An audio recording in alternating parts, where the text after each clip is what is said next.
kuna desturi na ada ambayo imezoeleka kwa baadhi ya Waislamu. Mtoto mdogo kama hivi akifa, basi anazikwa nyumbani. Hizi ada na desturi ni kinyume kabisa na utaratibu na sharia ya Uislamu. Sharia ya Uislamu imempa maiti haki 4. Katika haki hizo ni kuzikwa katika makaburi ya Waislamu.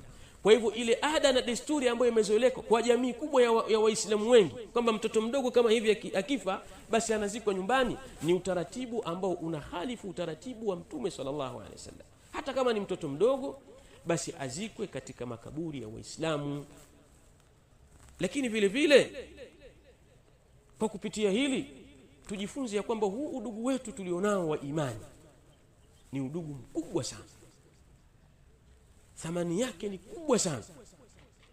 Kwa hivyo tuhakikishe huu udugu tulionao wa imani, hasa sisi as-salafiyun, udugu huu tuhakikishe tunauhifadhi na kuulinda kwa gharama yoyote, isije ikapatikana namna yoyote ya sisi kupasuka tukakosa hii nguvu ambayo tulionayo leo hii.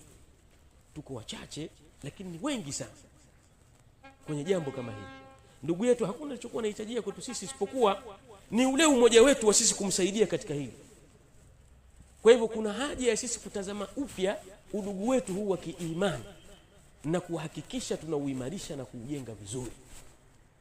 Na la mwisho kabisa, wafiwa wanatoa shukurani za dhati kwetu sisi sote ambao tumehudhuria pamoja kwenye msiba huu, tukashirikiana nao kwa pamoja, tukaacha mambo yetu kibao kem tumeacha, tumekuja kushirikiana nao, na hawana chochote cha kutulipa isipokuwa atakayetulipa ni Allah subhanahu wa ta'ala.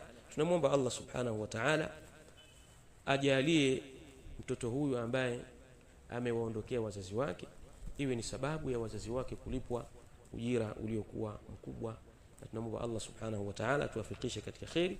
Wa sallallahu ala nabina Muhammad wa alihi wa sahbihi wa sallam.